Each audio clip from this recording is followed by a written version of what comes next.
Super excited for another video down at Dr. A's house, Dr. Alan Armitage, who we've had on the channel several times.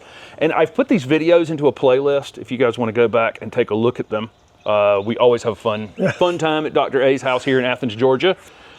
Steph actually had his textbook in one of her classes at NC State. And so, again, we've become friends over the years, and I really love coming down here and just talking. Yeah, just talking about everything. This is a fun video because we're going to cover very small spaces. If you had only 10 square feet to work with, 15 square feet to work with, something like that, what could you pack in to that space to make it interesting? You're working on a new book. Apparently, yep. You're working on a new book. Got one. I'll link to his other books at the bottom of this video. A lot of great content. And you've also made a shirt. Yes, I actually have a shirt. My hat is more famous than I am, so we thought we'd put the hat on here. Right. Am I going to be able to go home with a shirt? You are. Okay. I'm going to go home with. Okay. See you in the garden. Yeah, which is always. Well, Jim, you were one of the ones that said you should have a T-shirt. I said, well, come on, who wants a T-shirt? But it's kind of interesting. It's kind of fun to do it, and of course, I hope anybody who would like one. It's on the website, and anybody can buy one of these things. And it even is in a lovely baby blue color as well. Nice. But, nice. And I'll link that down below. Below the video. No sweat. So you want to talk some plants? Sure. Let's do it. Okay. All right. So here's a shady spot. Yep. Let's take on a shady spot. And of course, right now there's sun on it. Of course, this is about as much sun as it's going to get all day. And of course, what I love doing in a garden, and one of the things I'm going to be doing in this new book called The Common Sense Gardener, Common Sense, hello, that's kind of rare, but is, what can we do to make life easier? How can we reduce, for instance, Jim, the number of weeds in the garden? Well, put a lot of other plants. We're taught that, weeds outcompete plants. Well, that's not true. If you have enough plants, they outcompete the weeds. So essentially in this little area right here, it's a small, I'm underneath a Japanese maple, and you might be able to see over here some clematis growing through it. So I'm taking the garden up. I don't have a lot of space in this 10 feet, so let's take the 10 feet up as well. I've got things that obviously tolerate shade. So from hostas to hellebores to ground orchids, which are spectacular, and we'll talk about those at the time if you want. I've even got pineapple lilies that aren't supposed to grow in shade, but don't let things that aren't supposed to grow stop you from trying them. I'm not going to put a rose in the deepest shade possible, but the rose will live, believe me. The rose, but it's just not going to be as nice as you'd like it. But it's going to be pretty foliage. And so all of this in here, even the ferns, the Japanese painted fern to the autumn ferns in the back, there's nothing out of this world here. Maybe I'll show you a couple that are, but it's a 10-foot space. I've put a lot of plants in. Believe me, they will find their place. Certainly things are competing. I've got epimedium in here, okay? But the epimedium have already flowered. So now they're getting covered up. I got a trillium in here.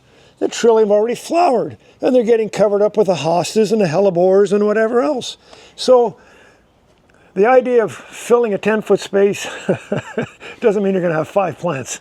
You're going to have, 30 plants if you wish. But that's the whole idea. Go over, go up, and go out, and have a good time. One thing I left out is Steph is actually going to do a slow walkthrough of the garden before we, at the end of this video, if you stick around for that. Another thing is, I've never been here in the spring. I always come after all the spring ephemerals are gone, after all the, but your garden always has something going on. You've done this, there's a strategy to the madness. If you're a gardener, I don't mean if you're a crazy gardener like I am or we are, but if you like digging in the dirt, then there's 2 expressions that make sense to a gardener, and they're kind of humorous. The thing is, you should have been here last week. Well, there's always something that has happened. Yes. And the other theme is, wait till next year, because you've always got something coming, and that's what a garden is. And again, I don't want to get crazy here, but I got things that happen to have things that are flowering all the time throughout the season. And really, you should have been here last week. There was some spectacular stuff that was going on. Well, the deciduous azaleas we've missed. We've missed. But now look what's happened. Yeah. So of course, my favorite plant, the Japanese maples, makes this whole thing go. Behind me are the the buckeye, which is spectacular as well. But look at these larkspur. I didn't put a one in, not a one. They just reseed themselves. And you can see as you go through the garden, Steph, and you take your walkabout, you'll see a ton of these things. The other plant that you're seeing that I hardly put any in are the poppies. And again, they just kind of do their thing, which is why personally, I never recommend a pre-emergent herbicide. Because if I have a pre-emergent herbicide, none of these things would come back. So how do I keep down weeds in this 10 square foot area? I plant a lot of plants. You know, if you have no room for weeds, I've got chickweed and I've got violets and I got this, but I don't have a lot of weeds because there's really no room for them. So in this little area here, a tree, a maple, okay, a shrub, the flowering almond back here, which was spectacular. Yeah, oh yeah. But, you know, and an iris sort of sticking its head out here that you don't even think about. The foxgloves, which are there's all over the place. There's another one coming here, another one here. The fall asters, the spring hellebores, the monardas that are going to be summer. And so just right here, and that's not, I'm not saying this is the way to do it. This is the way I do it. And for me, it's a small garden, but I want to have things that are always happening. And if I can just sort of squeeze another 10 foot up, this is a beautiful native azalea or deciduous azalea. But look, that's a clematis growing right through it, which you don't even see until it decides it wants to flower. And so you go up, you go out, you go through, and you go on top of. That's what I do with 10 square foot of garden. You recently started a podcast. I did, yeah. Right, okay, yeah. Couldn't help myself. Yeah, okay. What's kind of the theme of your... Well, the podcast is just, again, for me to share stories. Right. What we lack in this business and sometimes in life is the ability to laugh, smile, right. But this thing we call gardening or horticulture, these plants are full of stories. Right. I mean, yeah. So was there somebody called Joe Pye? I mean, why is a dogwood called a dogwood? It has nothing to do with dogs. Yeah, right. So essentially, it is the stories of how plants get their names.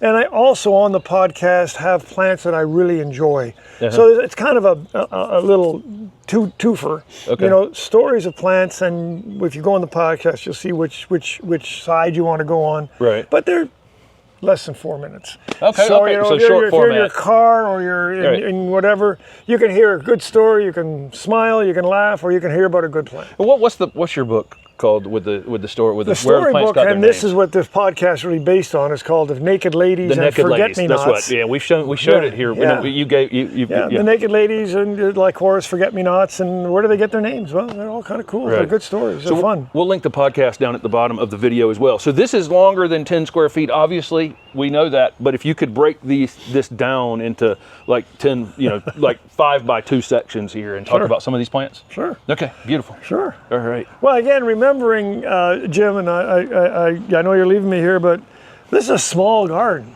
I mean, it's not a tiny garden, but it's a small residential garden, 60 by 100. So I have these 10 square foot spaces, as you say, but you don't have to be a rocket scientist to see there's a lot of plants in here. And I would ask you to come and find some weeds. There aren't any. And it's not because they're not weeds, it's because there's no place for them. And so if I start in this little area here, what have I got? It's fairly shady. This is a big crepe myrtle over here, but this is the east over here. So this gets all the morning sun. As far as I'm concerned, morning sun, eastern exposure, it's a no-brainer. You'll get all the morning sun you want. And if you have something that doesn't tolerate that afternoon shade, you stick them right here. So look what I've got here. I've got this really beautiful perennial, which is, of course, it should have been here last week. It was no longer flowering, but that's a Carolina lupin. It has yellow flowers and it comes back every year. You can see these yellow kind of 4-petal plants, and they just reseed. So this is a fabulous plant in this area, and this is the yellow wood poppy, and the sap is yellow, and this is where the natives essentially made yellow dye, because it's native to all the Carolinas, Georgia, up and right up into almost into Canada. And then back here I've got something big, because I want to have a little bit of you know, height differences, and that's just one of those great big blue salvias. And it's too much shade. I guarantee you it's too much shade. If I had it more sun, it would flower far better, but it flowers just fine, thank you. And then there's just the anemones, which can be weed-like for those of you in the Midwest and in the North. But for us, certainly it's weed-like, but it fills in beautifully. So not only do I have spring things, these hellebores were spectacular before the anemones ever came up. So they were the early spring. Now there's more anemones yet to, or more hellebores to come up. Now the anemones, now the wood poppies. So right in here, it just works. And so you say, well, gee, that's only 3 or 4 plants. Well, actually it's 6 or 7 if you look at the others.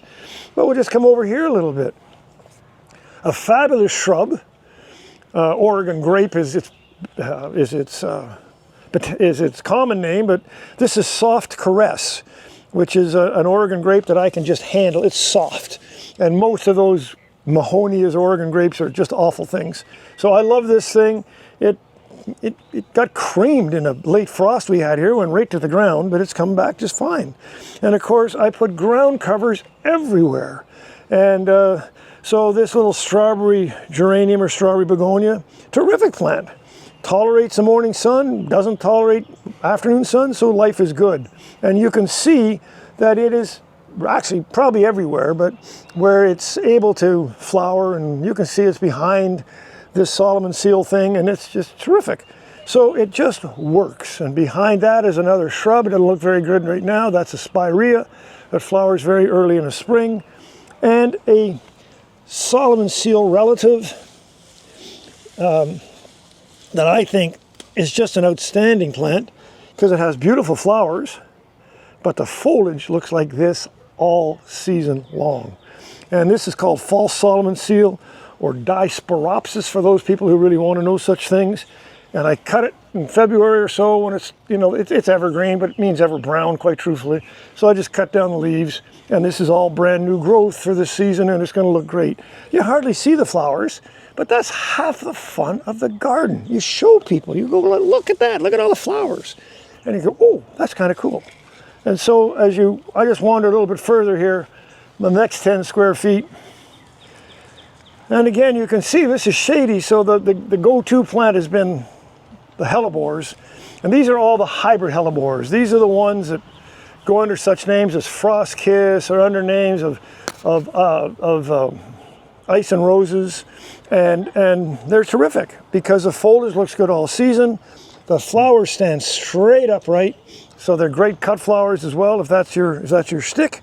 But you know, you can't just live by hellebores alone, so you come down here. There's my ground cover, my creeping Jenny down there. You don't even know it's there until, you know, things grow through it. And of course, lungwort, gingers, begonias, iris, maples, and more gingers. And believe me, I'd like to take full credit for being the brains, but I put things in to see if they work. And the whole idea of design, I don't know anything about design, but I know it when I see it. And this works for me. It may be a little bit on one level, and that's why I've got these shrubs coming through to give you a little bit of difference. But the foliage is just, to me, just works. So that's, I don't know how many square feet we just did, Jim, but yeah, I mean, it's 30 or it's 30 square feet or 40 square feet, but it's, you know, just trying to get the point across in a small square foot situation. You know, here is 10 square feet, and there's 5 plants here, and they look fantastic together. They're layered properly, and again, you don't have room for weeds. You don't have room. The sun can't get there, then you're not going to have. And again, so we've got the hellebores are flowered real early spring. Mm-hmm. These yellow poppies are flowering now. Yeah. This has been flowering, will look good all season. The anemone will flower late summer and fall. Yeah. So there's always something happening. The Mahonia in the winter. Yeah. In the winter time. Mahonia is winter. So it's to me it works. But I never could write this on paper. If you asked me to come design your garden, let's put some plants in. But the fact is, it does work. Right, and we frequently talk about going and buying a plant, and instead of just coming home and digging a hole immediately, set the pot there and live with it in a spot for a little while, and then if it kind of feels like it's good after a couple of days, then sink it. In fact, a bunch of plants you're looking at here just were put in yesterday because there's a Carex there, and there's you know, a few other things here. I mean, it's lovely these onions came back, but I just put that in yesterday, and I put in some ferns yesterday because it was a little hole, and away we go. This is moonfalls? Yeah. Okay, yeah, moonfalls. See, feather falls in the back Feather garden falls in the back back, moon falls here, and Yeah. a few other carrots are no-brainers as well. Yeah, yeah. So they seem to work, and of course I can keep the deer out of this place, so it seems to help. Right.